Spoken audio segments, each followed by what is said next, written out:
And I'd like to welcome you all to today's book experience, which will be covering information on literary genres, and I hope you all enjoy. Before we get started, throughout the session and throughout all of our Zoom sessions, we like to use the raise hand feature to keep our meetings organized and have some kind of etiquette, right? You can raise your hand by hitting more at the top right of Zoom, okay? And then you can hit raise hand. So I want everyone in Zoom to please practice raising their hand, so I know you're here, you're present, you're hopeful that you'll enjoy today's session on literary genres, that you enjoyed the talk show this morning, that you will also enjoy this 1:30 p.m. session we have today. So keep in mind we also have that. If you ever have a question, comment, concern, anything you'd like to share, you can raise your hand in Zoom. So thank you. Already reached halfway there. Appreciate all of those that raised their hands. And just again, remember to raise your hand if you would like to share any response, question, comment, anything, if you'd like in Zoom. You can lower your hands by hitting lower at the bottom. And it says your hand is raised, and then it says lower. Okay. So again, don't forget to lower your hand, after, you've been acknowledged or called on, because you want to keep it up forever, just like in real life, right? So again, don't forget to hit lower to lower your hand. Okay. So thank y'all so much. As usual, as I've been doing these past few weeks, I've actually been sharing a quote that you all can respond to if you'd like. I found this book. It's called the Reader's Quotation Book, and it has a lot of insightful quotes from different authors and writers on books. So the one I have here is, I cannot imagine life without literature, without books. The fate of the human being is to be born mortal with the knowledge of eternity.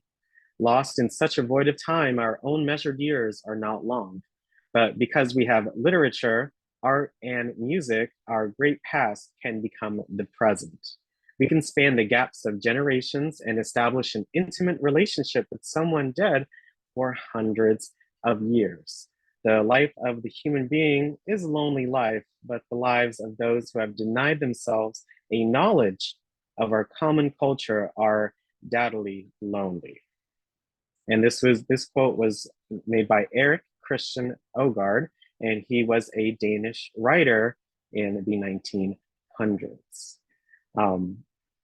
I think the second sentence is really impactful for me. The fate of the human being is to be born mortal with a knowledge of eternity. I think that's very true. Does would anyone like to raise their hand and just share their response to this quote?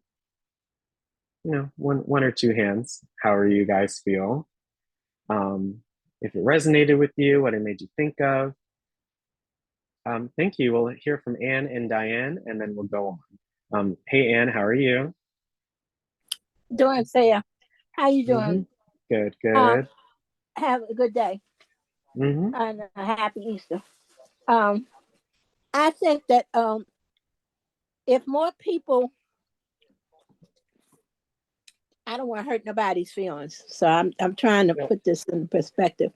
I think if a lot of people realize that they have the power to do things and learn things and learn about history and learn about other things, they will have a better sense of how they can better themselves. Did I say that right? I mean, oh no, I agree wholeheartely. We have a eternity's worth of knowledge basically at our fingertips, especially with technology. So they're saying they're lonely for those that do not explore that history, because there is just so much culture and knowledge and information and tips and wisdom that's out there. So those that don't take advantage are, not as, full of life as others. You know what I'm saying? So yes. I definitely agree with what you had said. And in reading, and it doesn't have to be some way out novel or something. I mean, you can read a lot. There's a lot of um, um, religious material from different people. There's a lot of history. There's a lot of how Certainly. to do. a lot of things that people can learn from and learn different things from. Mm-hmm. And my mother always said, she was a school teacher too, before she came here. Um, you have uh, a book is a world of knowledge, Yes, ma'am. and you can learn something every day, Yes, ma'am. We sure and you're can. never too old to learn. Yeah. And you've proven that because you got us to operate in the iPad. Oh, thank you so much, Anne. And yes, you can learn something from a book every day, and you'll be much better off than you were That's right. the day before. Thank you so Okay. much, Anne. I appreciate you sharing. Thank you. Mhm. Next up is Diane. I know, Miss Nicholas, thank you so much for volunteering. But I'll show you how you can respond as well, okay? Hey, Diane, how are you? Hey, good morning. Well, good afternoon. Yes, hope The you're best well. thing in the world is to learn to read. And Hmm. learning to read is the knowledge, learning knowledge. If you stop reading, you're stuck because you don't know how to do things. Hmm.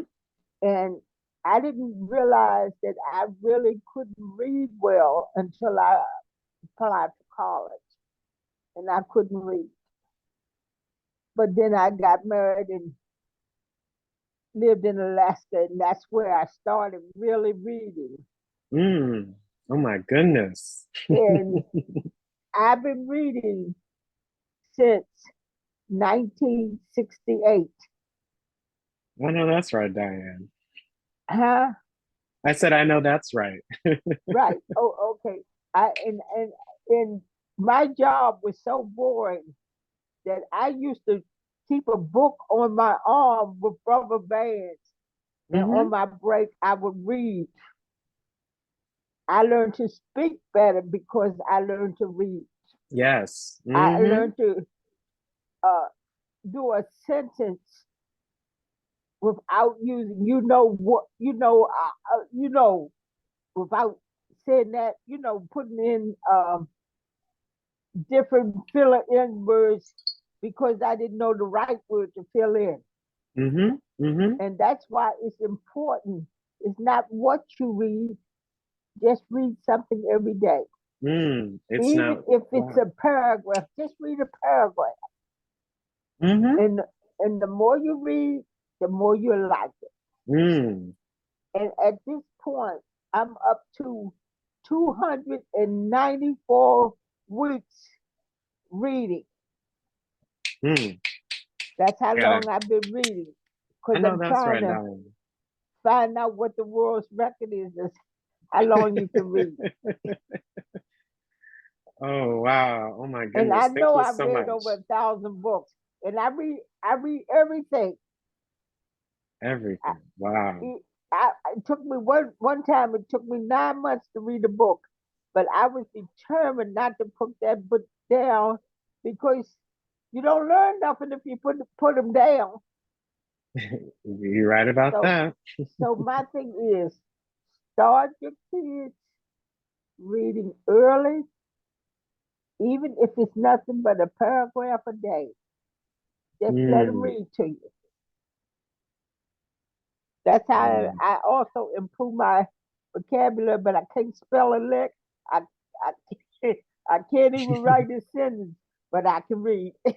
Oh, I know that's right, Diane. It's what you said or just a second ago. It's not what you read, it's just read, and it Right, will the words and all of that will come to you and internalize and just yes, make you just learn more each and every day, the spelling, the vocabulary, the speaking, all of that. It's so important, especially nowadays, you know. right.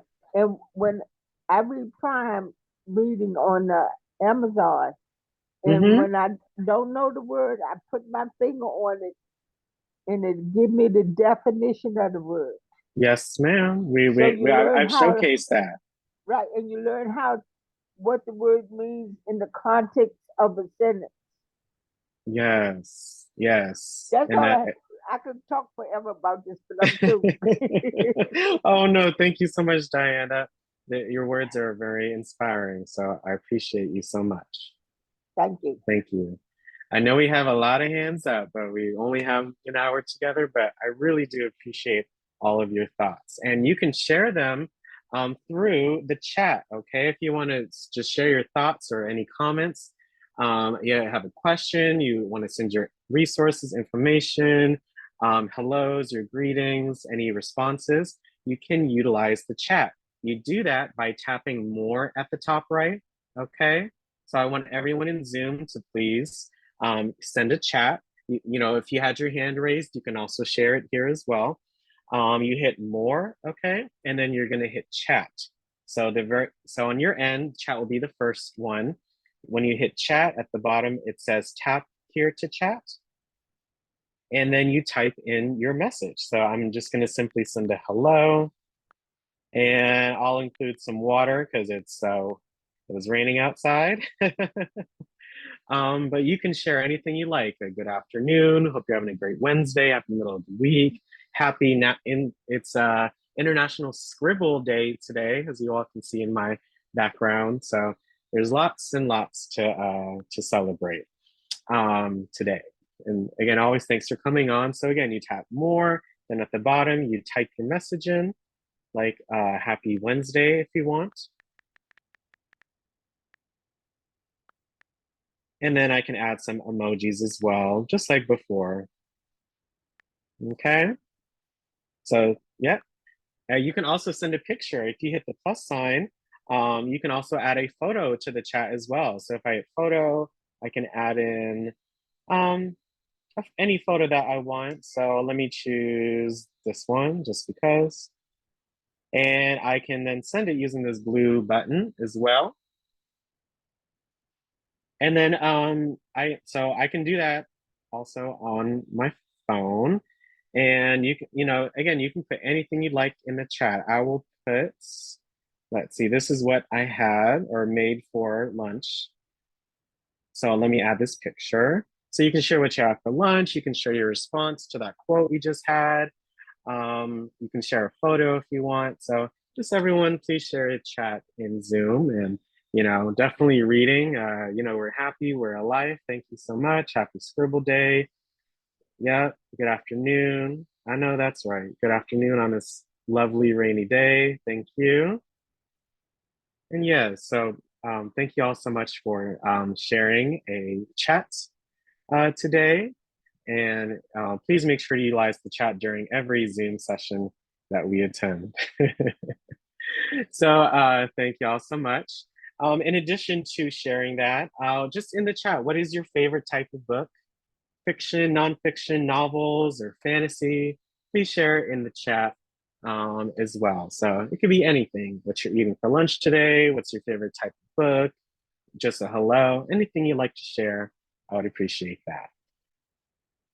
So first up, again, March, as you know from our daily emails and our highlights, is National Reading Month. National Reading Month is recognized in March annually in the United States, which is dedicated to promoting and celebrating the joys and benefits of reading.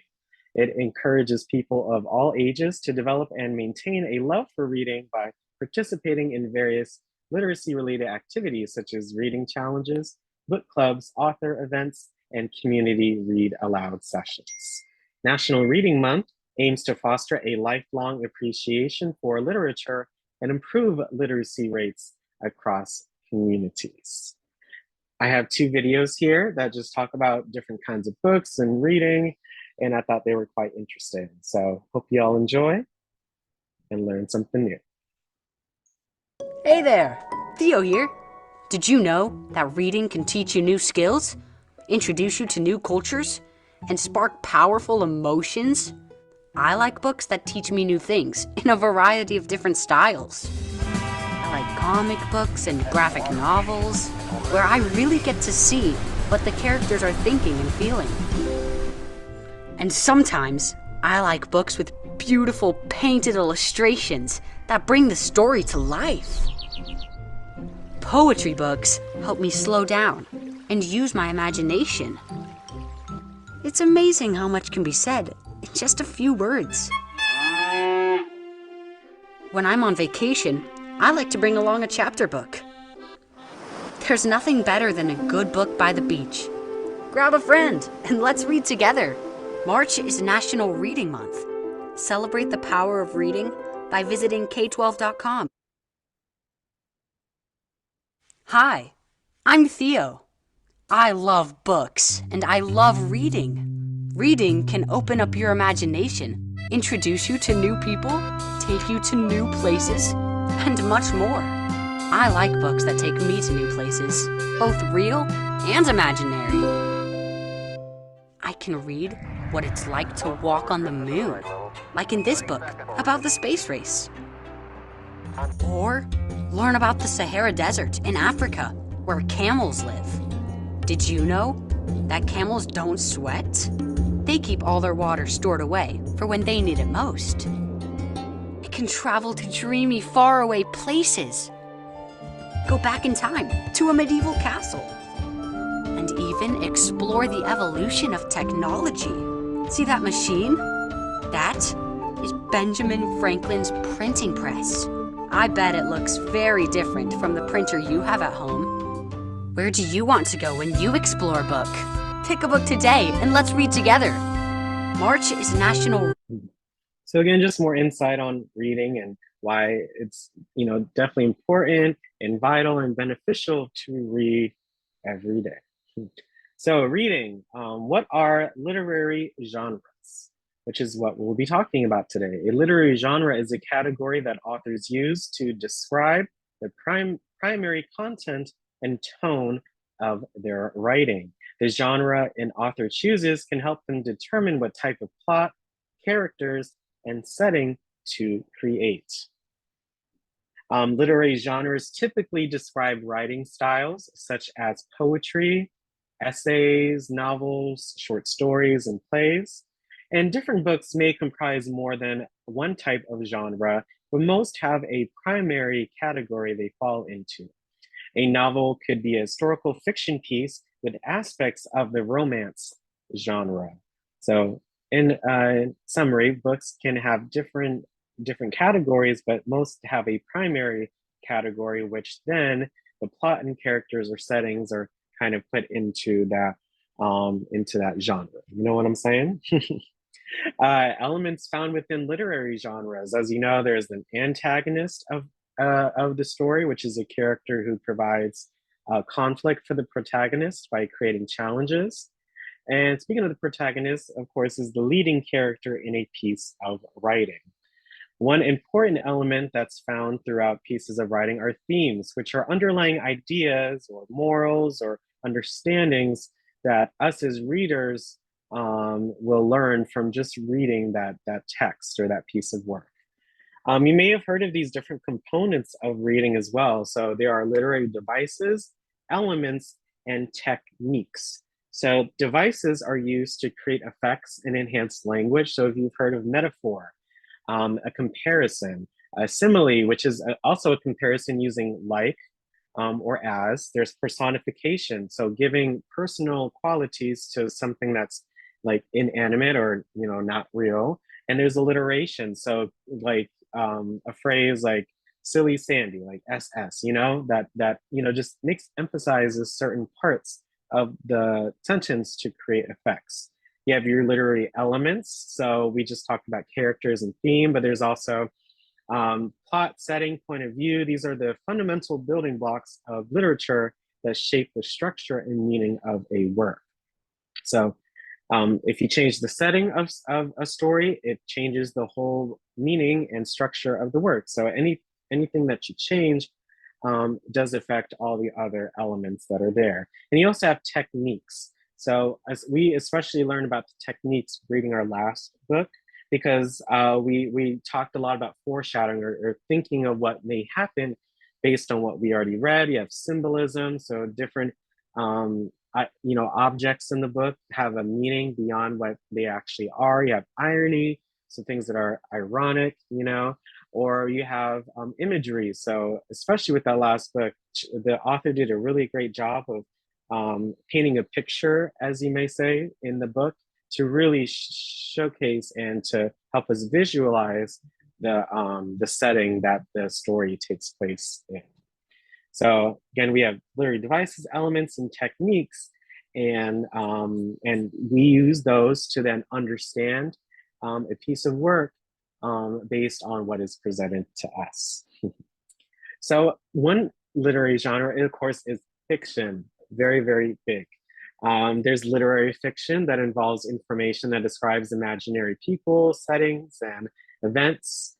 You have historical fiction, so still not nonfiction. It's not the actual events, but it takes place in the past and centers around a plot around accurate details of the time in which it takes place. So again, any kind of book that takes you back to a certain time, and it's the author's job to really represent that time through the story. So typically historical fiction takes a lot of historical research to paint the most accurate picture based on the setting that they choose.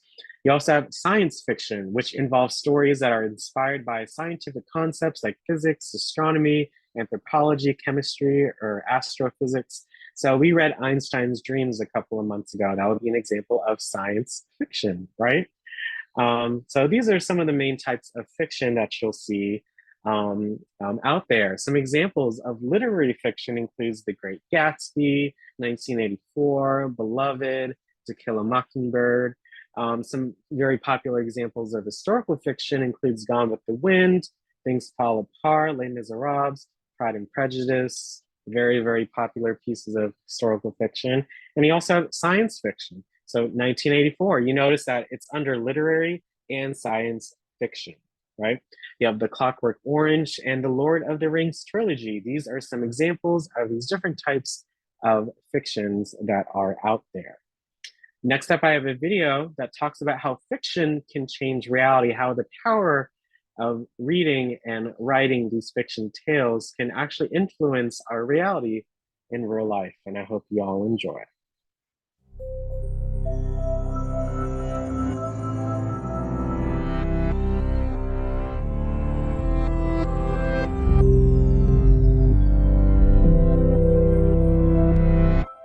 Emily Dickinson said over a century ago that there is no frigate like a book to take us lands away. And it's true. When we pick up a book, turn on the TV, or watch a movie, we're carried away down the currents of story into a world of imagination. And when we land, on a shore that is both new and familiar, something strange happens. Stepping onto the shore, we're changed. We don't retrace the footsteps of the authors or characters we followed here. No, instead we walk a mile in their shoes. Researchers in psychology, neuroscience, child development, and biology are finally starting to gain quantifiable scientific evidence showing what writers and readers have always known, that stories have a unique ability to change a person's point of view.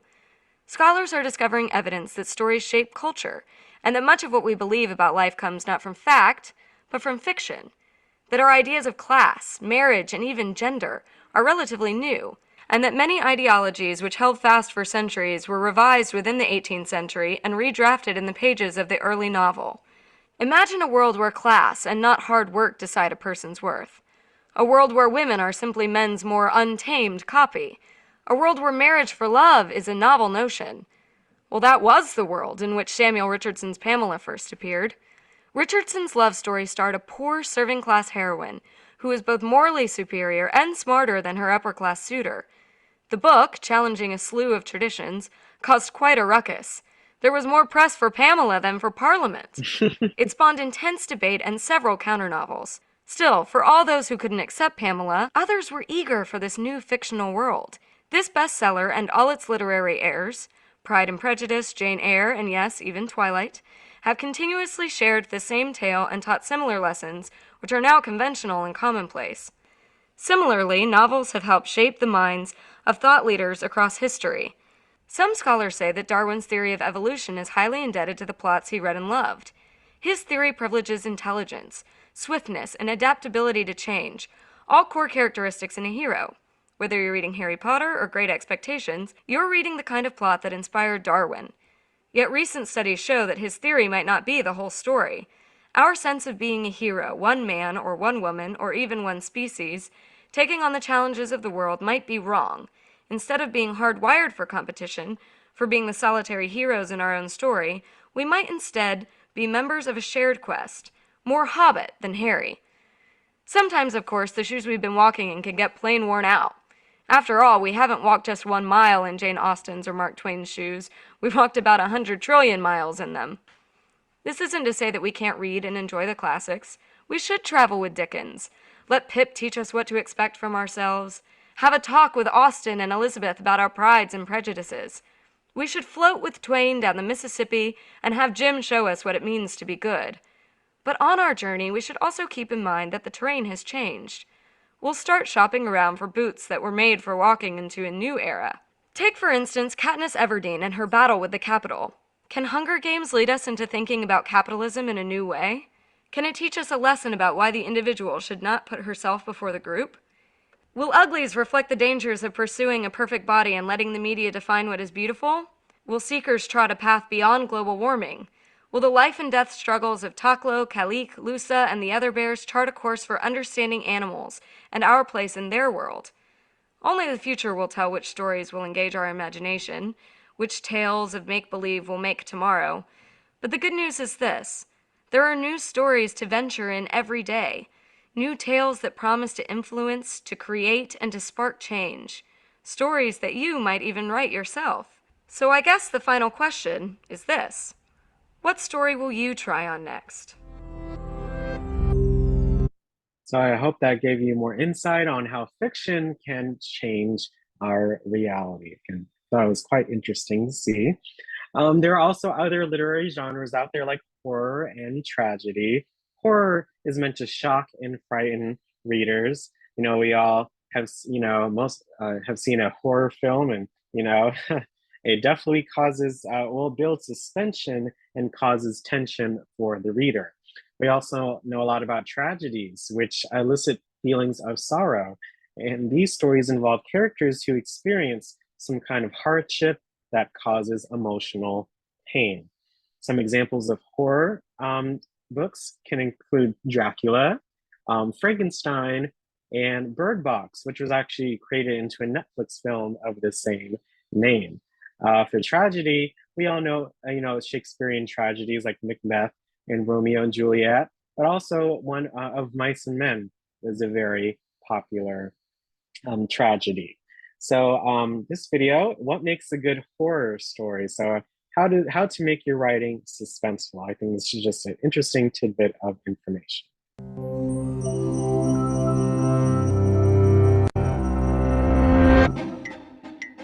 What makes a good horror story? Sure, you could throw in some hideous monsters, fountains of blood, and things jumping out from every corner.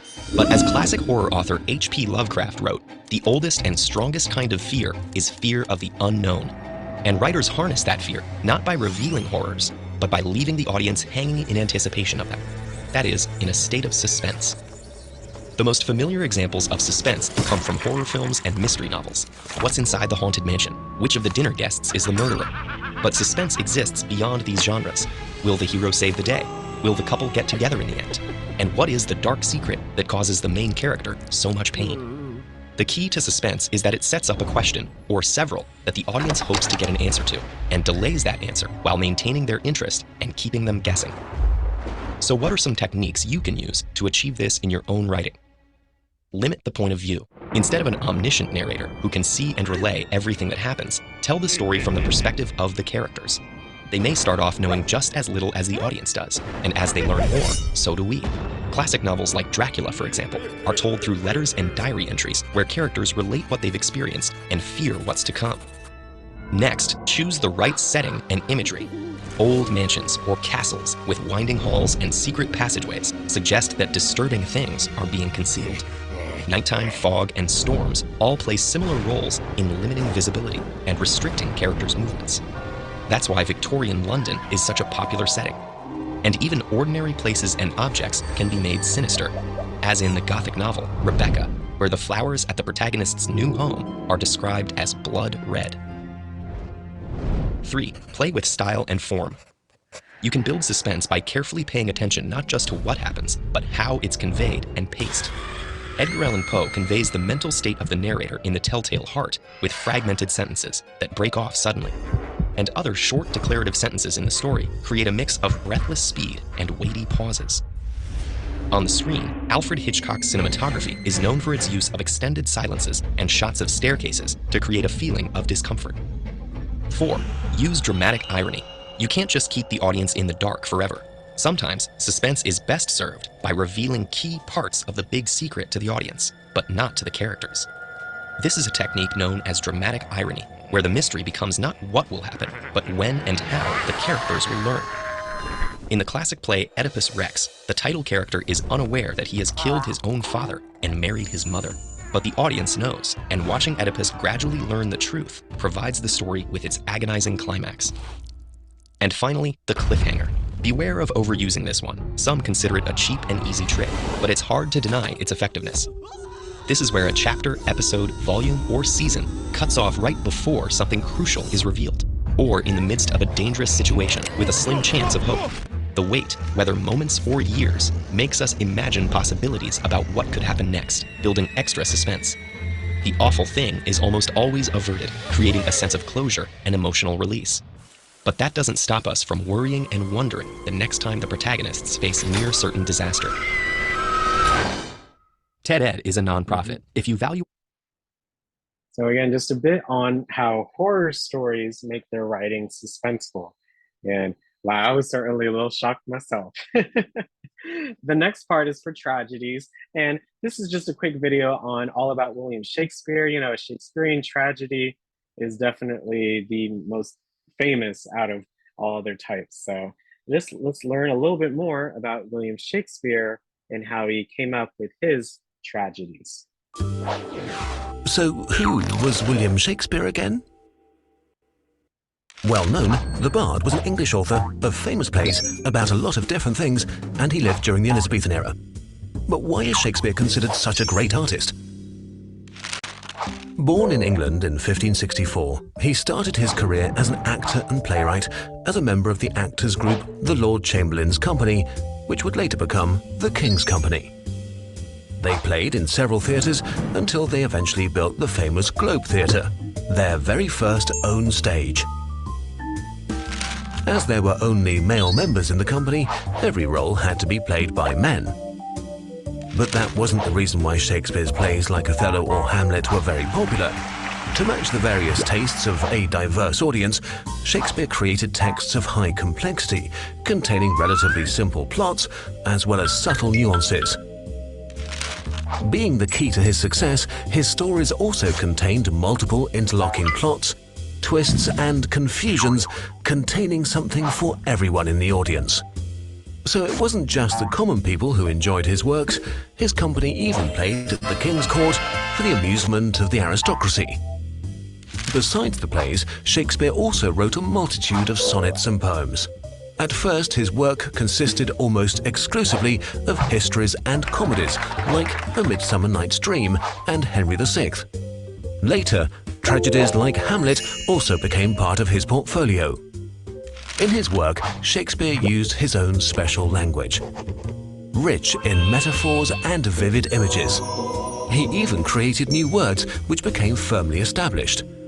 As a consequence, many English words used today, like lonely and gossip, make their first appearance in one of his plays or sonnets. Shakespeare died in 1616 at the age of 52. But his plays are still performed today and amaze audiences. Shakespeare's stories have found their way into many of today's movies, books, and even music. And fortunately, nowadays, women can also play Juliet. Yep, just a little bit, literally William Shakespeare in a nutshell. And I hope you all learned something new. But 52 years old in 1616, you know, that's pretty good for, you know, that time. So yes, that was one tidbit of information that I did not know. Our next video is talking about fantasy. So what is fantasy? You know, we know just generally like what it means, fantastical elements, things are, in fantasy or imagination, but what is it, in specifics?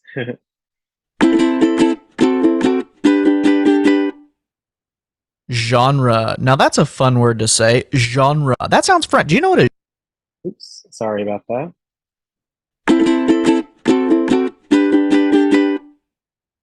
genre? Now that's a fun word to say. Genre. That sounds French. Do you know what a genre is? A genre is a category. When you like music, you don't always like every kind or every genre of music. You might love punk rock, but not country music. Well, those are two different types or genres of music. We put other things into genres. We might split our building sets into different categories like, say, I don't know, space, castle, city. Well, books work the same way. Most chapter books are part of a large genre called fiction, which just means that those books tell a story that came from the author's imagination. But fiction alone doesn't give us many details about what's in the book. So we divide books up into more specific fiction genres. Holes and The Hobbit are both fiction books, but they have very different settings and characters, so we put them into different fiction genres. Let's talk about one specific fiction genre right now.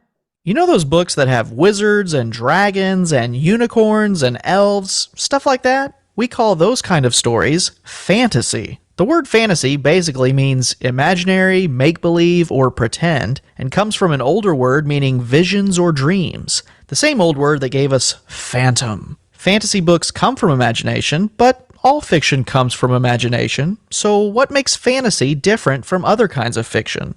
Fantasy contains unreal things that could never be real in our world. Fantasy breaks the rules of what we know. Magical fairies that grant wishes living in your backyard? No problem. One-eyed ogres that fall in love at first, sight? Sure. Those things aren't real in our world, but fantasy authors make unreal things real in the world of their stories. A fantasy book might be set in a completely made-up universe, or in a made-up version of the real world with a few new rules for what's normal. In a fantasy book, teenagers might grow wings during puberty instead of armpit hair. When strange things happen, it's because of something unreal or unexplainable. In other words, magic. Sometimes the fantasy genre means every kind of fiction that isn't realistic. It can be a very general category that includes fairy tales, folk tales, spooky stories, animal stories, sci-fi, and anything else that has some kind of make-believe in it. But usually when we say fantasy, we mean the specific category of modern or contemporary fantasy, which is literature that has unreal story elements but a real known author. That makes it different from traditional fantasy, which includes all the myths and legends that were first told a long time ago and shared by people, not books, so we don't really know the original author. The amount of unreal things in modern fantasy varies from high to low. Some books are set in entirely different imaginary worlds filled with creatures, places, and objects that never existed. These high fantasy books often involve lowly characters like you and me, no offense, who grow and change after a journey or quest against the forces of evil. I hope that sounds familiar because that storyline has been reused and remixed in like a gazillion movies and video games. Think about it. Other fantasy stories keep most of the real world but change just a few normal things into magical things. These low fantasy books often have characters who discover magical creatures, places, or objects that had been hidden or forgotten. Many children's and young adult fantasy books are set in magical places that are connected to the real world by a magic word, key, or portal. When you're a kid, your dreams and wishes feel like they really could be just behind a mysterious door or deep inside a hidden cave. We never forget those feelings, and fantasy authors love taking us back to the land of make-believe. And even though it's fantasy, we make connections from the issues and troubles characters face to what happens in our own lives. If the protagonist is fighting a big scary dragon, it might make you think about how it feels to conquer your own big scary fear, or a big scary test, or some big scary bully. Exploring the strange, mysterious worlds in fantasy can actually help us explore the strange, mysterious world we call reality.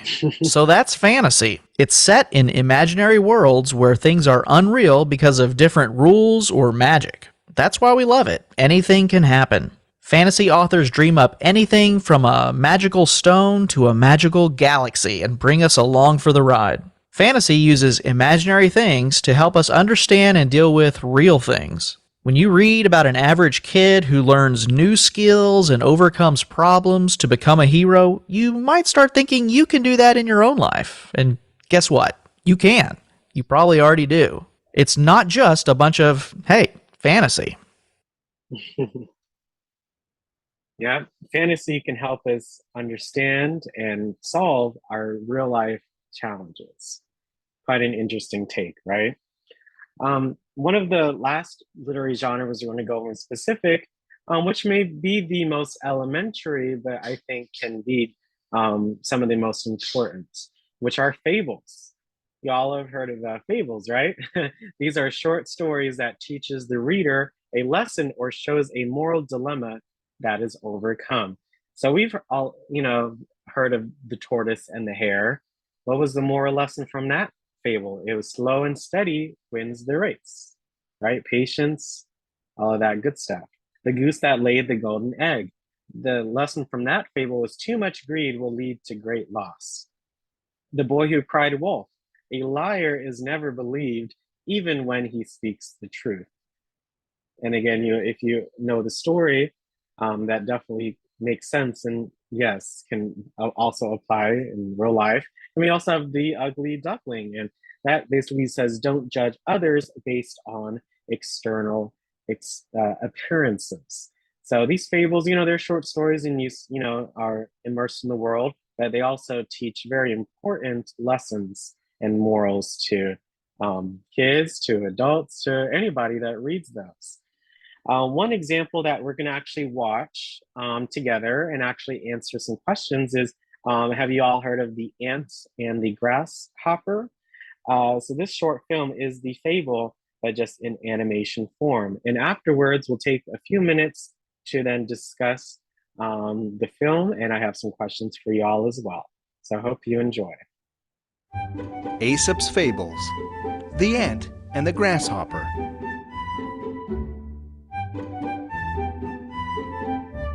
There once was a grasshopper who liked to play with his flute.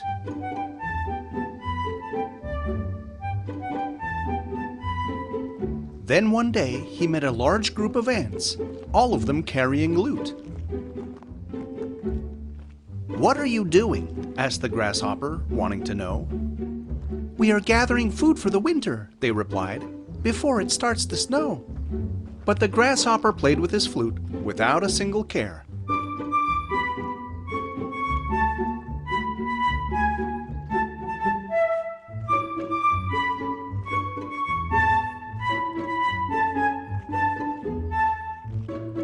While the ants had to carry apples and peaches and even a pear.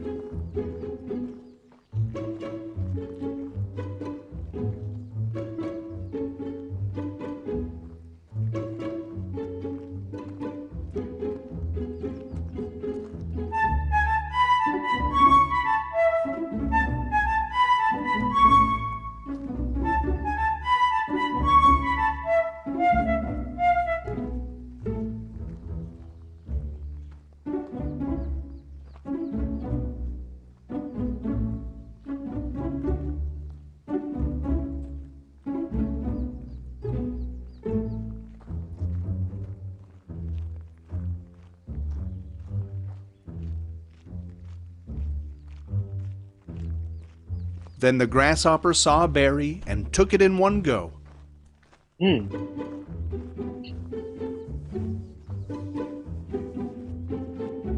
That made the ant angry, but then it started to snow.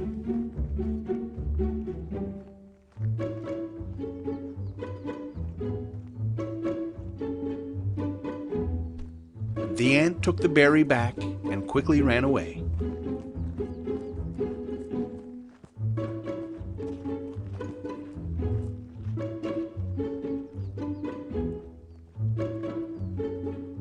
While the grasshopper took his flute and continued to play.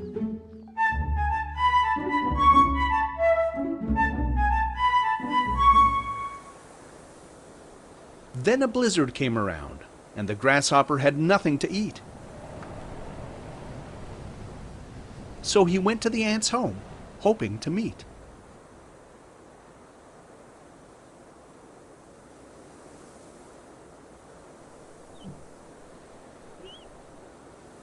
He looked through their window, and what did he see?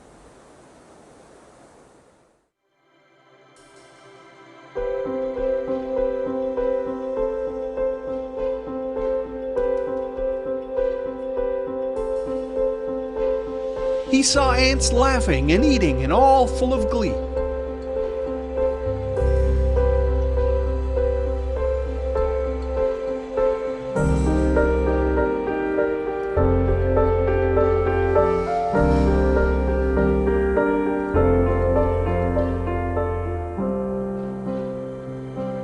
So he knocked on the door, and it opened to show the ant he met earlier, now wondering what the grasshopper was here for.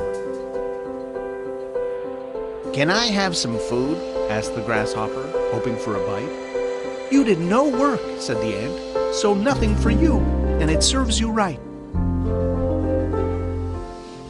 So the grasshopper walked away with nowhere to go.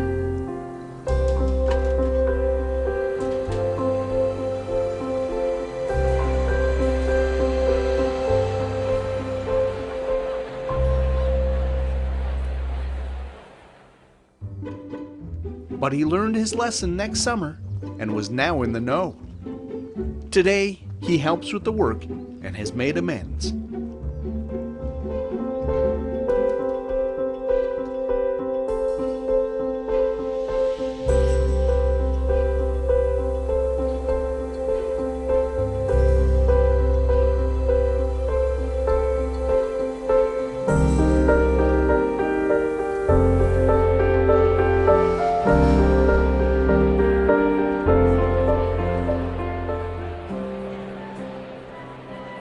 And now spends winter with the ants, his newfound friends.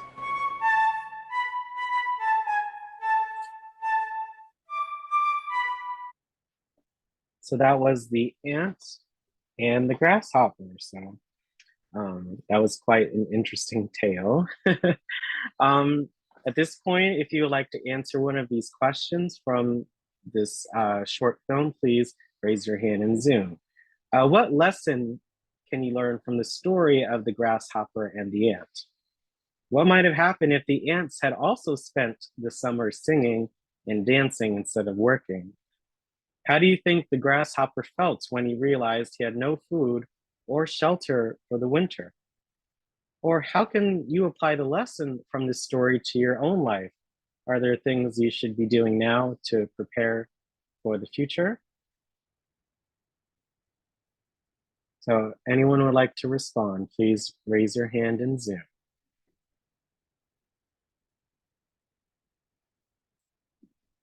It's just a good, even just from that short, fable, there is quite a bit to learn and understand from this session. So yes, first up is Anne. Thanks for sharing. Good day, everybody. This is Anne. Mm-hmm.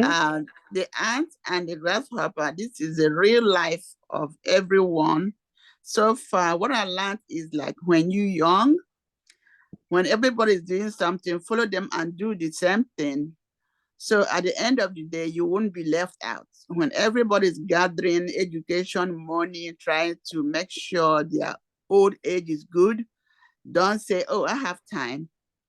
Grasshopper was thinking that when he playing that music, and after that he will go and knock on their door, they will give him something. But at the time he realized that he joined them and saved that fruits, and then they became friends. They became friends. In the real life, if you don't have anything, you don't have any friends. If you have something, you join your friends that have some to enjoy. That's what I learned. Yes, thank you so much for sharing. And it's hard work definitely does pay off. Right. And you definitely have to think about the future when making a decision today, So thank you so much for sharing, Anne. Appreciate that. Thank you. Thank you. Next is Miss Nicholas. Would you like to answer one of these questions?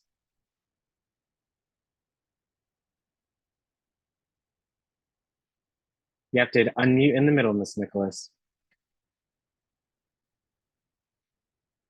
Can you hear me now?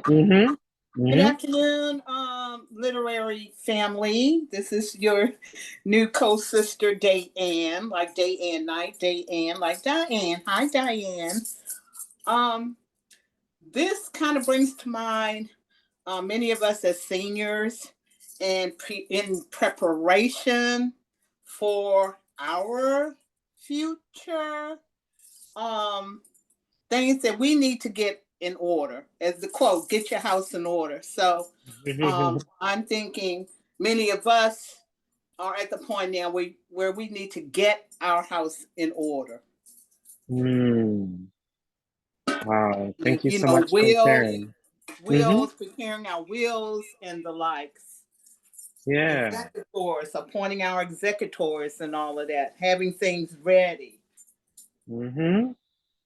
Yes. Yeah, because you never know what may happen tomorrow. So it's good to, prepare, Exactly. Hope for the best and prepare for the worst, right? Right, exactly. Yes. And also, may I ask can you let us know where we can go back and review this presentation?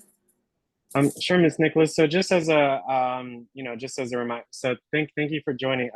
You were one of the first 500 participants of our program. So, this is just the new kind of sessions that we hold. So I hope you enjoy every day at 10 a.m., 12 p.m., and 1:30 p.m. In our daily emails, you can, at the bottom of the email, you can check out the link to our YouTube channel by tapping on either of the logos down there.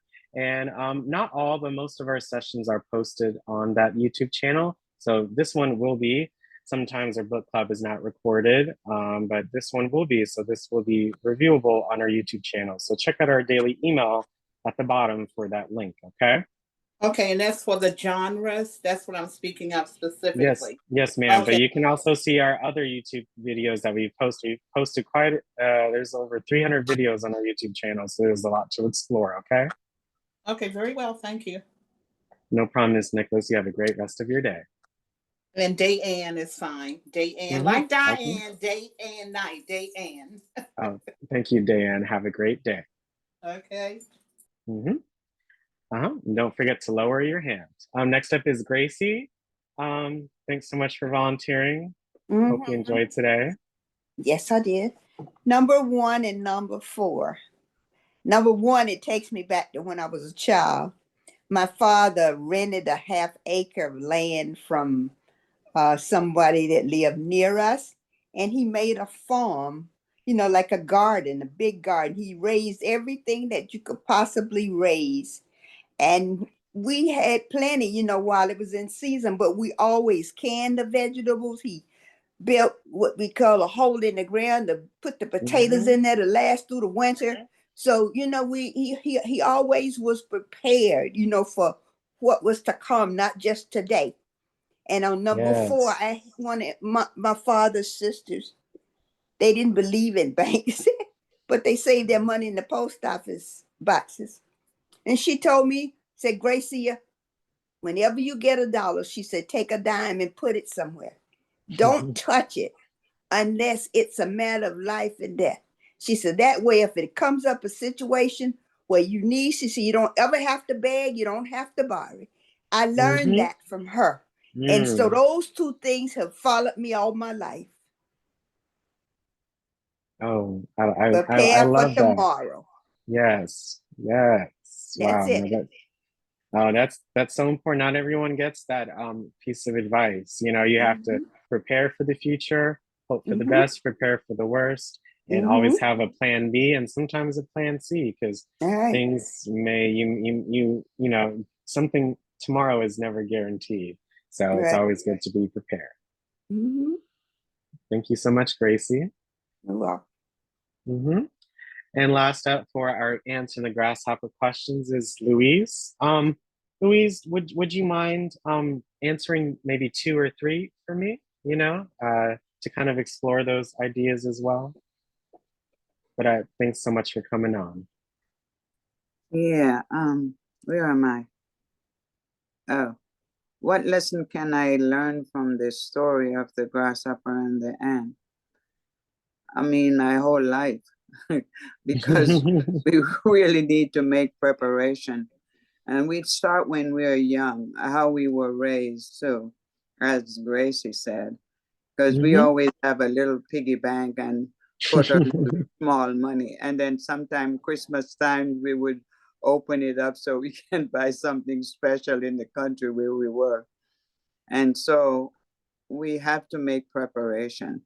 And in life, you cannot just go on and procrastinate and don't do what you're supposed to do, you know. And if they always give him food, he will never learn that if I know you'll give it to me, I won't be working. I'll just wait for the time come, you know. And then I go knock on your door and you always give, then he wouldn't learn a lesson. So he has to learn a lesson from the ant. Even the Bible say, go to the ant, you sluggard.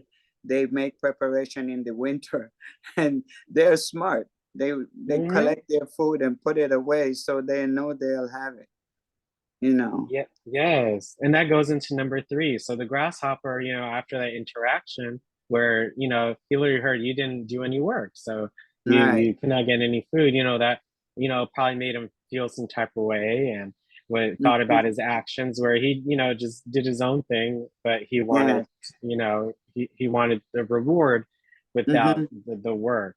And, you know, you don't have to work for every single thing, you know, it's okay to receive things or, you know, of that nature, but for, you know, in the contents of, you know, well, thinking of, you know, animals and, you know, their lives and such, they need those things to survive. So that's their sole purpose, is to gather food for the winter, and the grasshopper did not help them with that, because the ants were thinking of the future, but the grasshopper was just thinking about then and there. They're right there and then there. And yes, we have to do the same thing. We have to make preparation for our entire life. For later in life, who you're going to ask and depend on if you don't prepare. You can't just procrastinate in doing things, you know. You have to make preparation. As she said, whales and everything that you need, you'll have to prepare for it. Wow. Thank you so much for sharing. And yes, it's really just, I think there's also a lesson of the difference between leisure and responsibility, you know? Because you know, once you get your responsibilities taken care of, then you can have leisure, or you just have to make sure that both are, you know, that your priorities are together, and that way then you can enjoy the fruits of your labor and enjoy afterwards, after finishing what you have to do on that day, that time, you know, whatever, right? Yes. Thank you so much for sharing, Louise. I really appreciate all of the comments today on this short film. And you can learn a lot from a fable, so I hope you all learned something new as well. So thank you all so much for your comments. I see wonderful comments from, says, all you queens, very insightful. Thank you so much for that comment, Mr. Harold. So, you know, we're basically at time. So at this point, we are all going to complete our poll, where you all will choose what type of book that you would like to read, and the response that gets the most, or the choice that gets the most responses will be chosen as our theme for our next book. So let's make sure we're all in Zoom, and I'm gonna go ahead and launch our poll. And again, it asks, what genre of book would you like to read next? There are, I think, 10 examples. So some of the things that we covered today, but also some other literary genres that are there. So please pick your most wanted kind of genre of book that you would like to read. Make sure you select the option that you want, and then hit submit to then submit your poll. I won't reveal who won or what genre won until next week, or the next week's daily email. But please make sure you cast your vote for our next book. Then we have literary fiction, historical fiction, science fiction, horror, tragedy, fantasy, a fable, a thriller, magical realism, or a nonfiction book like an autobiography or a memoir or an essay. What kind of genre of book would you all like to read next? So again, we have literary fiction, historical fiction, science fiction, horror, tragedy, fantasy, fable, thriller, magical realism, and nonfiction. So 2 more minutes. About half of you all that are on have completed the poll. Thank you so much. Let's all make sure to then fill out the poll to share what kind of book that we'll be reading starting in April. But I hope you all enjoyed today's session. We have a question and answer at the end, right before we end. So please stay on for that. But I thank you all for your polls. We're at over 50%. Thank you. We still have a couple of folks on here that have not completed the poll. So let's make sure to complete the poll. If you do not see it on your screen for whatever reason, tap more at the top right and then hit polls and quizzes. Okay. But again, based on what you saw today and you know what you would like for our book to be next, please select your option and hit submit at the bottom. We'll have 1 more minute for responses. But it's a close one, I can tell you that. It's a close one. Again, 1 more minute to complete the poll. Again, I appreciate you all submitting your choice and your wants. I thought it would be nice to have, you know, your thoughts and opinion in full to see what we'll be reading next. Thank you all so much. Few seconds left. Let's all make sure to then fill out the poll. Thank you, thank you, thank you.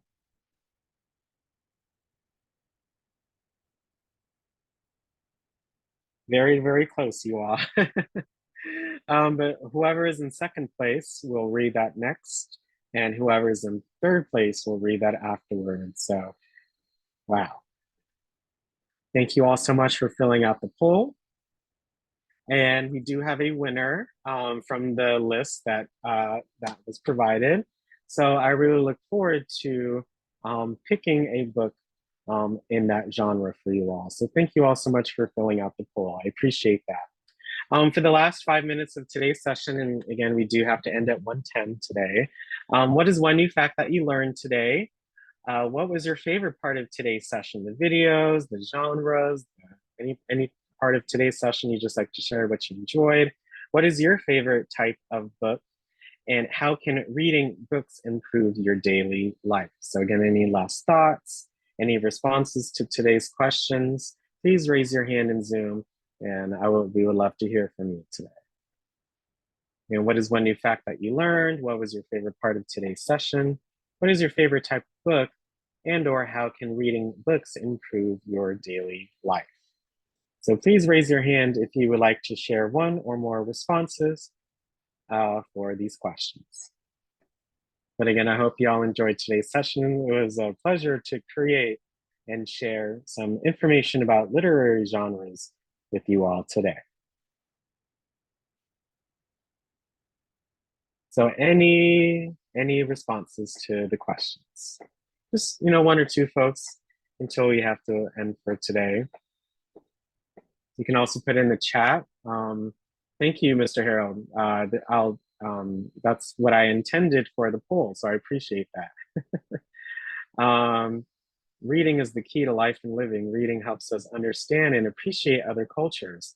I really enjoy bios, autobiographies, and most recently, crime and mystery novels. Yes, thank you. Again, any responses to the questions on the screen, please raise your hand and we would love to hear from you. Humans are mortal and thus unable to have knowledge of eternity. Human DNA gives a certain type of earthly immortality. The spirit within humans is to be embraced, giving true eternity.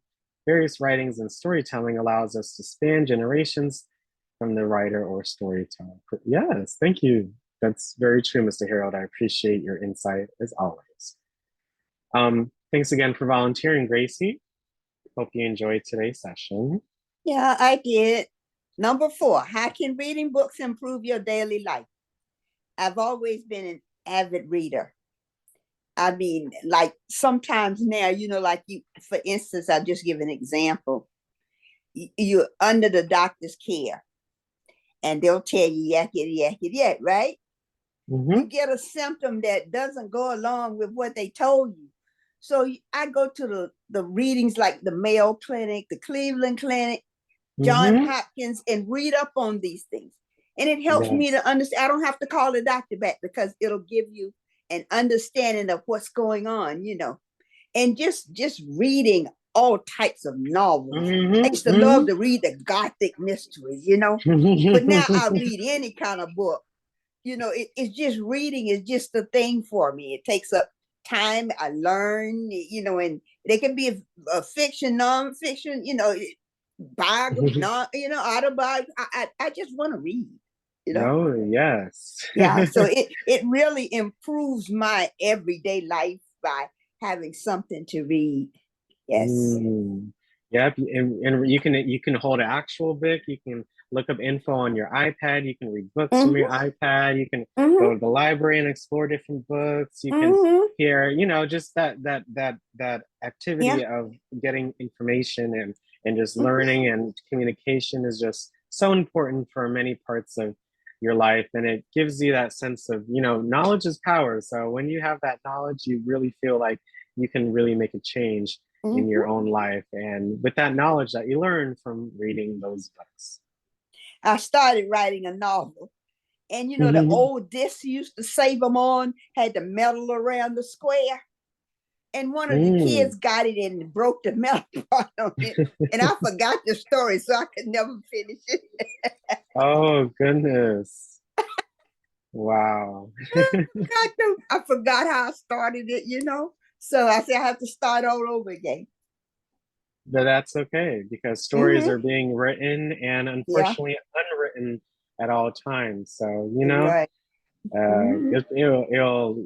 When you start again, you'll just have even more experiences and more knowledge to Right. share. Yeah, I know how to say better now. But thank you so much for sharing, Gracie, and I hope you have a great rest of your day. Yeah, thank you. Same to you. And thank you all so much for attending today's book experience. Every Wednesday at 12 o'clock, you can come on and either learn more about books or different types of readings, or come on and read a book with us together. So hopefully next week, but definitely in April, we will be starting a new book where we read chapter by chapter and we discuss each chapter, and hopefully I'll have some questions that help guide our discussion. Other than that, it's always a pleasure to present for you all, and it's always nice to read about, and your chats and your encouragement. Like it says, reading helps me to stay focused on what is happening. I like to read about health and what's changing, and that reading definitely does have the power to do that. So I hope just by you all attending today's session, you learned a little bit more about the reading world and some new avenues that you can explore in a book. We have our 1:30 p.m. session today on Module 5, all about the iPad keyboard and control center. So I hope to see you then. If not, I hope you all have a great rest of your day. And thanks so much for attending. See you all at 1:30. Great session, Bye, Alex. everybody. Thank you. Bye, Thank you. everyone. I enjoyed Thank you, every Alex. Very comment. good. Bye, session. Alex. Thank you so Bye. much.